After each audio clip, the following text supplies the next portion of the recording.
అందరికీ welcome to my YouTube channel Mythili Dileep cooks and vlogs.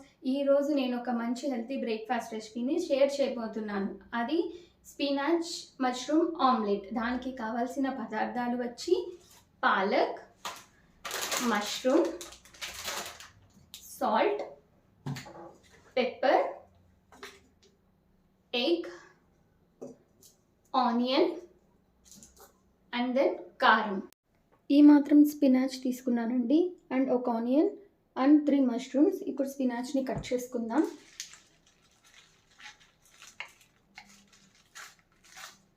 ఇలా cut చేసుకుంటే చాలండి. ఈ రెసిపీ అనేది ఎందుకు నేను హెల్దీ అన్నాను అంటే స్పినాచ్లో వచ్చి మనకి మంచి ఐరన్ అనేది ఉంటుంది. మనకి మష్రూమ్లో వచ్చేసి విటమిన్ డి అండ్ కాల్షియం అనేది పుష్కలంగా ఉంటుందని. సో ఇది పిల్లలకి చాలా మంచిది. ఇప్పుడు ఈ మష్రూమ్ని మనం ఇలా కట్ చేసుకుంటున్నామండి. నేనైతే ఒక 3 మష్రూమ్స్ కట్ చేసుకుంటున్నాను, ఒక 2 ఎగ్స్ కోసం. ఆనియన్స్ అనేది ఒక చిన్న స్లైసెస్ లాగా కట్ చేసుకుంటున్నానండి. చిన్నదిగా, చిన్న చిన్న ముక్కలుగా ఇలా కట్ చేసుకుంటే సరిపోతుందండి. నేనైతే స్టవ్ ఆన్ చేసుకున్నానండి. సో దీంట్లో నేను కొంచెం ఫస్ట్ బటర్ వేసుకుంటున్నాను.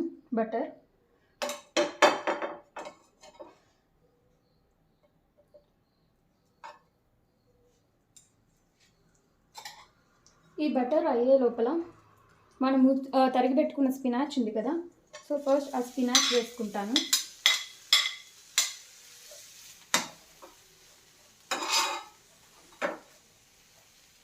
అండ్ దెన్ మష్రూమ్ కూడా వేసేసుకుంటున్నానండి.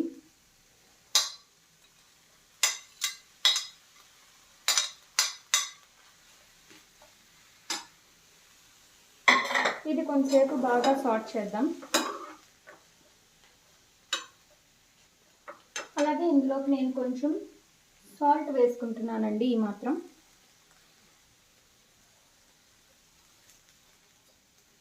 ఫ్లేమ్ అనేది లో ఫ్లేమ్లో పెట్టుకున్నాను నేను, మీడియం ఫ్లేమ్లో.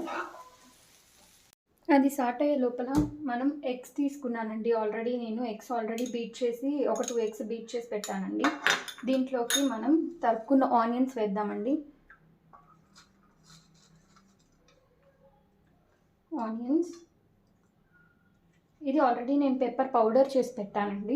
సో ఆ పెప్పర్ పౌడర్ కొంచెం అండ్ కారం కొంచెం, సాల్ట్ కూడా కొంచెం వేసుకుందామండి. టేస్ట్కి తగ్గలాగా వేసుకోండి, మీకు కారం ఉప్పు. దీన్ని బాగా మనం కలుపుకుందామండి. ఇది నేను ఆల్రెడీ హై ఫ్లేమ్లో పెట్టి సాట్ చేశానండి. ఈ మాత్రం అయితే చాలు. దీంట్లోకి నేను ఇప్పుడు కొంచెం కారం వేసుకుంటున్నానండి. ఈ మాత్రం అండ్ కొంచెం పెప్పర్ పౌడర్ కూడా వేసుకుంటున్నాను. దీన్ని ఇప్పుడు మనం బాగా సాట్ చేసుకుందాం.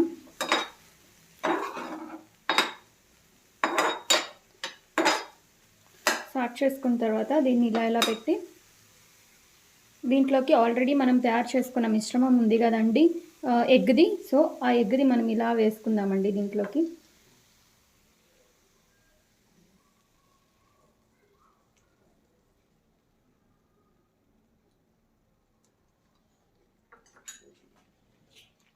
వేసుకున్న తర్వాత మనం కొంచెం బటర్ కూడా యాడ్ చేసుకుందామండి. బటర్ అనేది మనకి మంచి టేస్ట్ని ఇస్తుందండి. సో నేను కొంచెం బటర్ కూడా యాడ్ చేసుకున్నాను. సో ఇది అలా సిమ్లో ఉంచుదామండి. చూడండి, ఇది ఆల్మోస్ట్ అయినట్టుంది. సో ఇప్పుడు మనం కొంచెం టర్న్ చేసుకుందాం.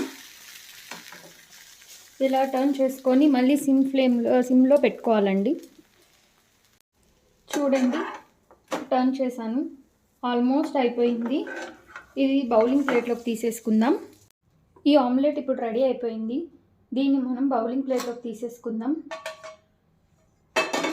చూడండి, అసలు ఆమ్లెట్ అయితే ఎంత మంచిగా వచ్చిందో. ఆమ్లెట్ తయారైపోయింది కదా, మనం దీన్ని టేస్ట్ చూసి ఎలా ఉందో చెప్దాం.